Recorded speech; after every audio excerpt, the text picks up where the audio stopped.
Hey, I'm Lane. Welcome to my channel. I've noticed that I haven't done much of a transition kind of update or anything like that. It's mainly just been me vanishing off the internet, well, as in off YouTube for a while, and then coming back and then vanishing off again, and then coming back and then vanishing off again, and then coming back. So, yeah. Sorry. At the moment, my tendonitis has really gotten bad again. I can feel. It's not like pain, like ow, I'm in pain. It's more like a weakness in my arm, and it's like a dull ache, but it's a dull ache that's persistent, and it hasn't left at all, and it's a little annoying. Sorry, there we go. It's a little annoying. However, I will give you some transition updates today. Hold on, I can't remember what day it is. I can't even remember what time it is. I don't know what day it is. So sorry. Normally I'd cut that out and edit and stuff, but I'm honestly not feeling myself right now. Like my usual happy jumpy self. Anyway, a couple of weeks ago, I believe it was a couple of weeks ago, I had an appointment with a gynecologist. You're probably thinking, hold on, you're a dude. What does a dude need to go to a gynecologist for? Because that's for women's parts. I'll tell you, unless you're in the know about this, you probably wouldn't think much of it. As a dude with internal female parts that are wasted, pointless to me, because children are not going to happen, and I will not carry ever. So, for me to feel more at peace with myself and who I am, they need to go. And the only way... Oh, I'm so sorry. I'm trying to straighten this out and I've only got one hand. And the only way this is going to happen is if my cat jumps in my face and goes, hey, guess what? Here's my backside. I'll go. Can you tell that I have the cat version of me as a cat? Yeah. The only way I'm going to feel... Do you mind? Thank you. The only way I'm going to feel at peace with myself is getting rid of them, because I am acutely aware every time I obviously when I'm on... Obviously, you hopefully are aware, I'm on the waiting list for lower surgery, phalloplasty if possible. So I'm hoping for that to go ahead. Well, I'm on the waiting list, so that will go ahead, but hopefully I can have one after, which is phalloplasty. And so, of course, going to the toilet, all that lot, it's very dysphoric. But I'm also acutely aware that I have the internal functions to produce offspring, and I don't really ever want to think of that. And I've said ever since I was a little kid, I don't want to get married and I don't want kids. Now, if you've seen my previous videos, you know I did have a fiance. We split up. I've got a whole video on that. I'm not going to revisit it. I just hope that my ex is doing okay and that they are getting the help that they need, because I am definitely getting the help that I need. So, went to the gynecologist, and the gynecologist has given the go-ahead for me to be put on the waiting list for a complete hysterectomy, as in everything that can be removed is going. And thankfully last year I had my uterus my uterus checked. I had a what's the word? There's a word for it. My brain's gone. You have a scan. Oh, jeez. There is a word for it, and I can't remember it right now, and it will come back to me later, and then I'll be like, of course, that's the word. But I had one of those late last year, as in around about November time. So thankfully, it's still viable. Like, the scan is still viable, and they can see that there's no problems with my uterus lining. That's fine.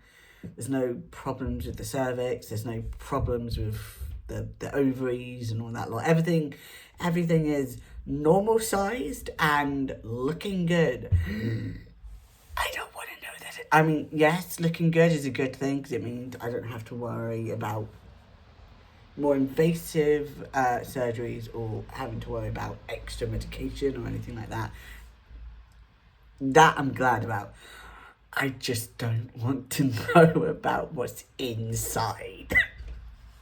I was like, the doctor I spoke to, a female doctor. I was meant to have a male, but the male doctor is retiring, and she had to step in at the last minute to like cover his patients because he's retiring and all that hullabaloo and all that up in the air stuff.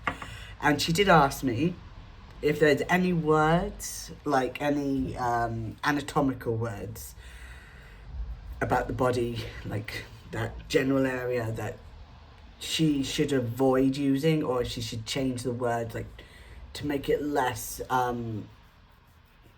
dysphoric for me. So I got an itchy head, and I told her quite plainly, and I still stand by this, the way I see it, they're going to be gone. So you can call them what they actually are, because in my mind I've already removed them.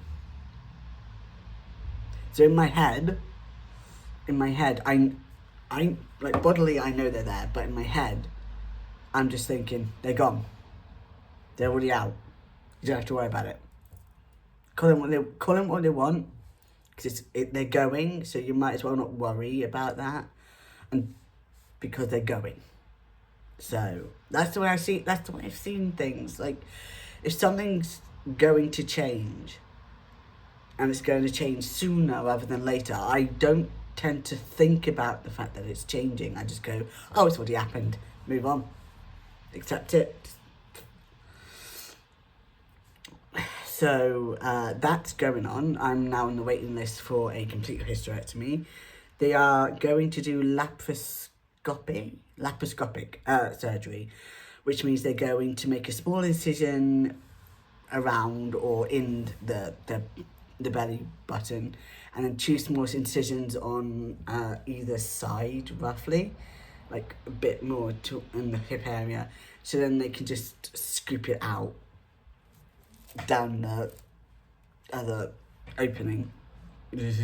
I'm sorry, that part just freaks me. Just I don't like thinking about that whole genitalia situation right now. Just too much going on in my life. Too much. So yeah. So an update. I'm on the waiting list for hysterectomy. Obviously, I'm not going to be a priority because it's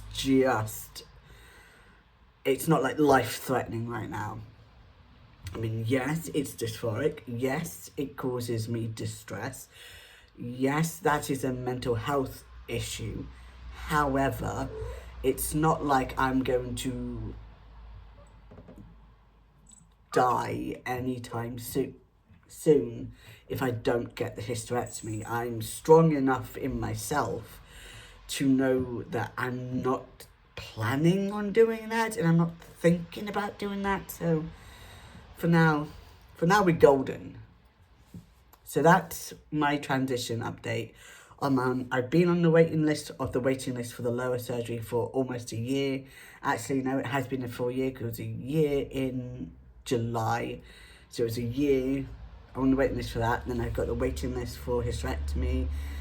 It's all going ahead. Everything's going ahead. Everything's going good. I mean, the only issue with my transition is they're having a really hard time finding my T levels and getting them consistent, like getting them within the trough levels that they need it to be. It's always a bit high. So for now, we're just thinking about how we can fix that little issue. So, but yeah, that's my transition update. Oh, you have most definitely noticed that my moustache and my beard are darker. I have dyed them because I'm fed up of having like my moustache is usually quite like what's the word? Oh, it's quite light. Like, it's not like prominent, but me as a goth, black is my thing. I love black. Obsessed. Anything black, yes. And I just don't like the fact that my beard, even though I've dyed it, is naturally dark anyway. So I got a dark beard, but then I got a light moustache, and it looks like I've either dyed my beard or bleached the moustache, and it does not look right. So I thought, screw it, and dye the whole thing again. As for my hair, I have shaved it, so it's all nice and small and shaved, and ow, that hurts. And so yeah, in the face, clearly you can tell, got no piercings apart from my septum. Reason for this is, it's a two-parter reason, okay? The first reason is I'm on a waiting list for hysterectomy. I don't know when I'm going to get a phone call or a letter saying, we booked you here this time, because then when that happens, I'll literally be like, take all these out and stuff, and it's just too much to worry about. The second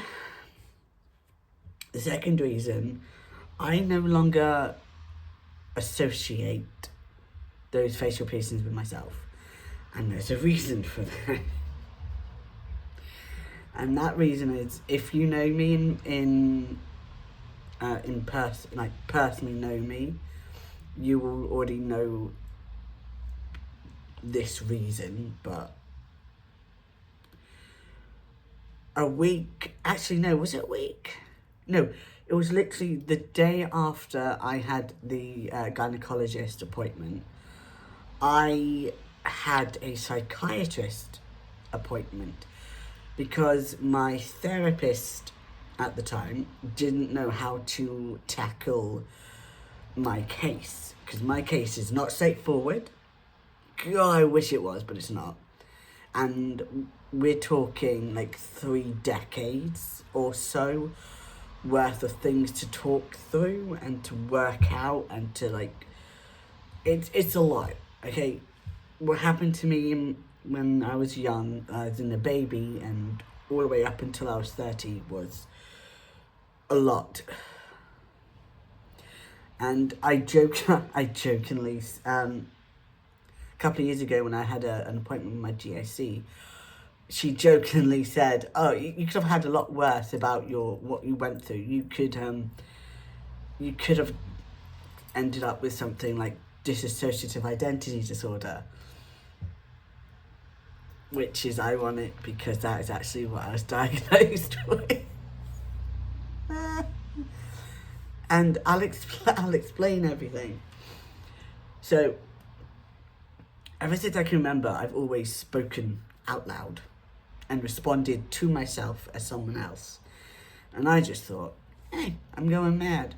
I'm losing time. Like, the amount of times I got into trouble as a kid and A would literally look at me and go, why did you do that? What were you thinking? And my response was, I don't know, because I don't have a recollection of doing that. As far as I'm concerned, it never happened. So I don't remember. So I've been in trouble so many times and I don't remember why. I don't have a memory of the thing that I've done that's meant to be so bad that I got into trouble for it. I don't physically remember it. And I always used to say, oh, I'll forget tomorrow, I'll forget yesterday's, as in today's, what happened today. I'll forget it all, but then in the next 24 hours after that, I'll remember, like that day, but then I'll forget the days after. And then I realised that, no, that's still not true, because even, 48 hours after it happened, still don't remember. And there are times that I've spoken to friends and family and they've spoken back to me, and either I've disassociated to the point that I am just non-existent in a sense, or they're talking to me, I respond to them, but I don't remember responding or what they told me about. And then a couple of days or so, they'll say the same thing again, or worded it differently. My brain. And I would look at them as if they've grown a second head, because I don't remember, and I'd be like, that doesn't sound like something I'd say. You sure it's me you're talking to? And there are times that I'd find food items that I bought that I don't eat or wouldn't eat, and I don't know why I bought X, Y, and Z. There are times that I've realised I'm wearing clothing that I don't remember putting on, and I just thought, I've gone mad.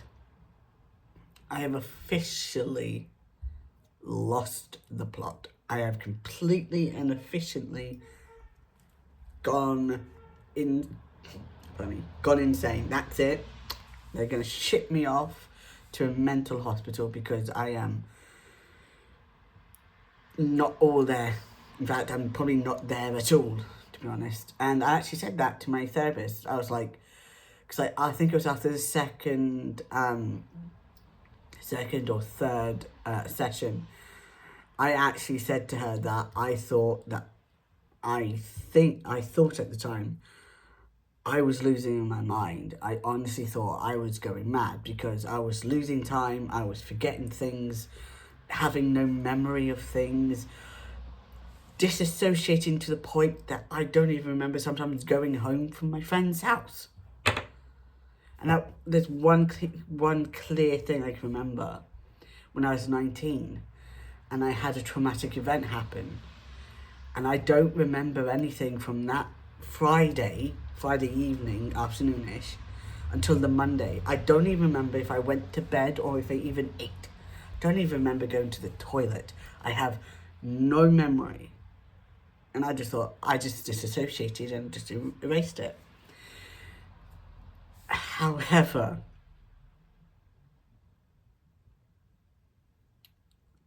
talking out loud and answering myself as someone else, people will say, yeah, that's definitely on the crazy side.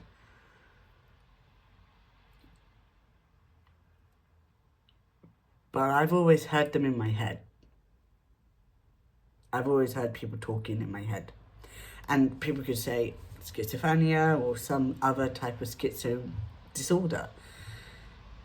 Except for the fact that if you couple all that with my losing time and not being aware of what's going on when someone's talking to me, but I'm responding, but it's not me who's responding.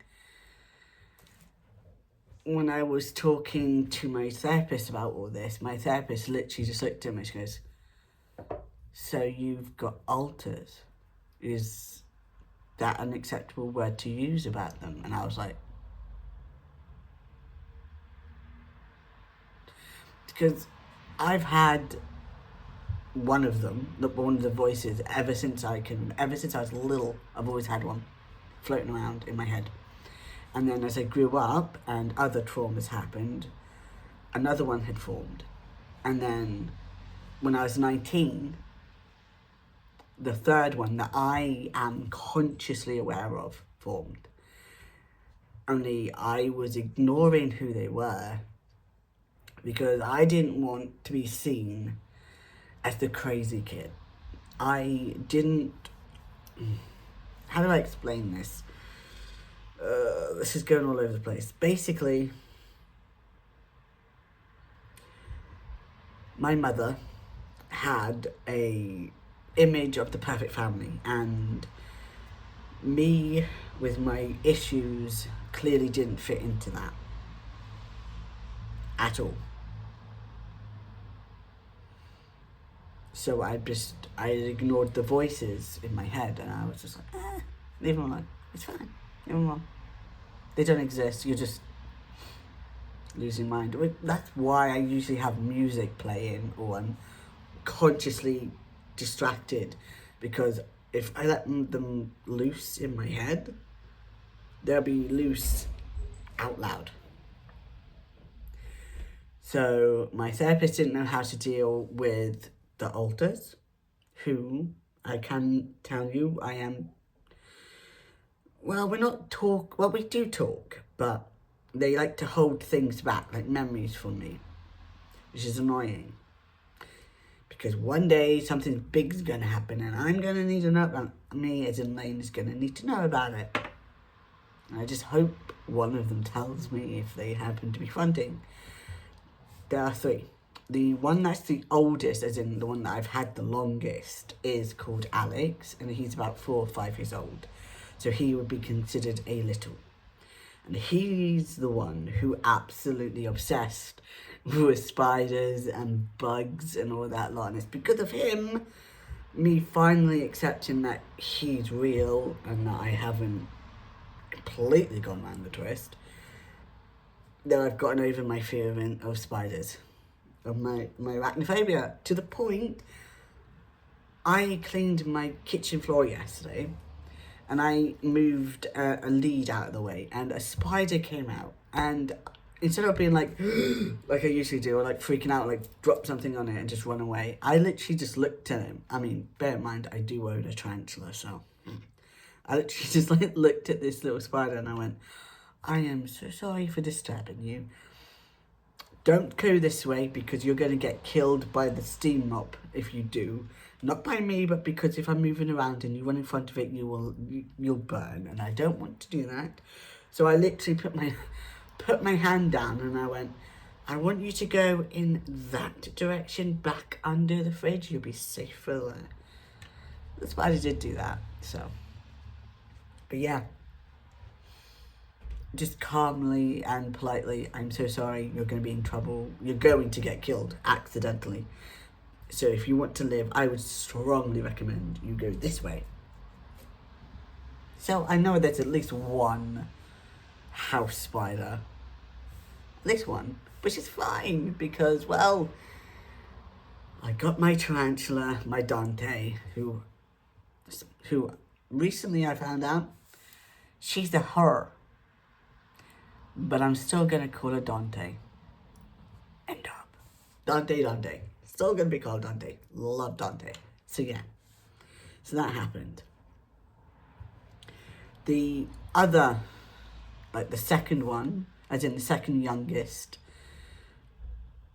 and by youngest I mean, how am I going to word this? I mean second youngest as in age-wise. So he's the last one to form, but he's like the middle child, if you will. And that is Jacob. Jakob, as he likes to point out to me. Whenever I talk about him, he's like, don't forget the K. Don't forget the K. And he is around 21 to 22 years old. And he's the cook. He's the one that can frickin' cook, because you'd leave me to cook. The house might not be standing because I really can't cook, and neither can Alex. Alex can't cook at all. Then again, a 4 and a 5-year-old, four to five, I would not suggest that he tries cooking. Oh, Hoggle just, Hoggle nearly fell. Hoggle's seen something, and it's, oh god, there we go. And now I can hear him playing on his little scratch thing. I swear that cat just wants to annoy me sometimes.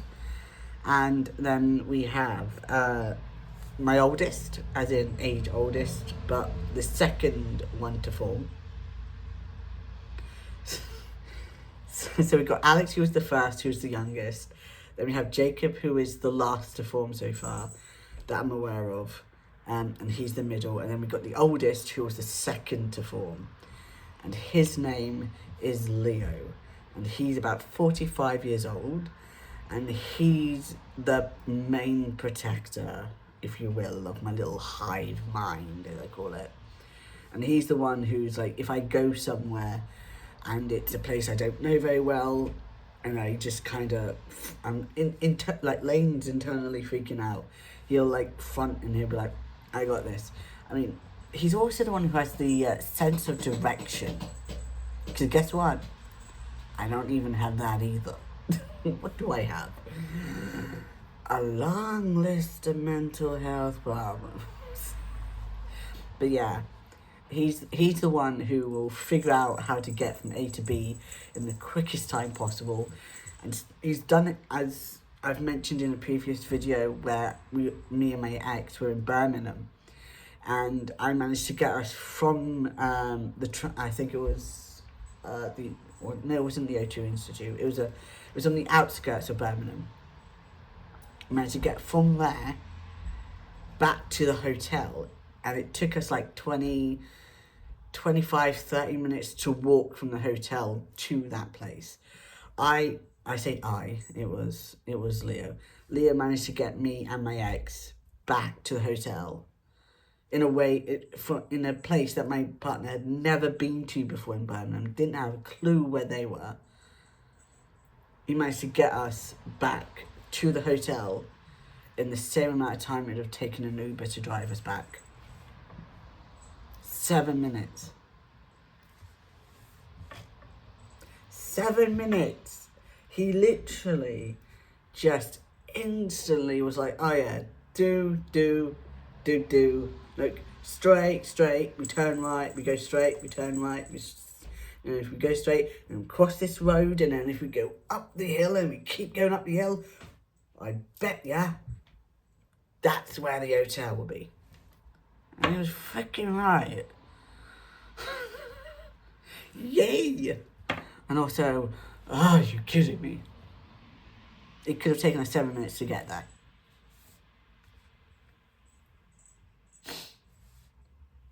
So that's the long way of saying I have been diagnosed with dissociative identity disorder by my psychiatrist.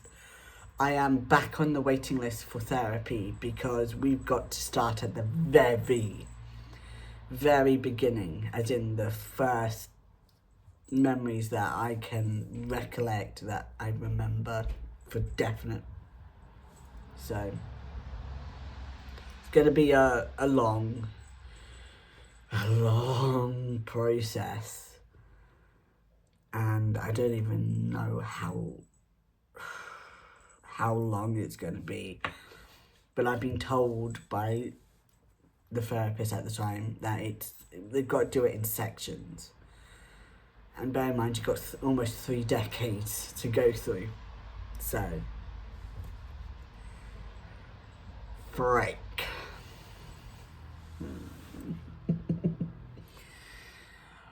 Why can't things be simple in life? But yeah, yay me. Not really. So yeah. This is actually a long video. It's nearly half an hour. It's closer to 30 minutes than anything else. So, yeah. If you're wondering what's been going on with me, that's what's been going on with me. A lot's been going on with me. And until I see you again, which I don't know when that'll be. It depends on a lot of other circumstances going on. But until then, drink fluids, preferably water or a soft drink or a fizzy drink if you can't drink soft drinks. But nothing. But try and mitigate your alcoholic levels, please, because that's not going to help. Eat food. I mean, people are like, oh yeah, eat healthy, eat salads, eat this, that. As long as it's not going to kill you, as in something you're allergic to, eat whatever the hell you want. And that includes junk food, okay? Life is too damn short for you to worry about 10 years down the line. Too short. Live for now. So, fluids. Food. Go out. I don't want to say go out and touch grass, because that sounds like such an up your ass kind of thing to say. But go out now and again when you're able to. If you're able to, go out. If you're not able to, open the window and stick your head out. Just don't fall out the window, please. Please don't do that. But yeah, go out. Meet up with friends, family. People you ain't seen in a while, people you see all the time. Just go out, look after your mental health, look after your actual health. And best of all, stay you, stay unique. And I will see you in my next video. Peace.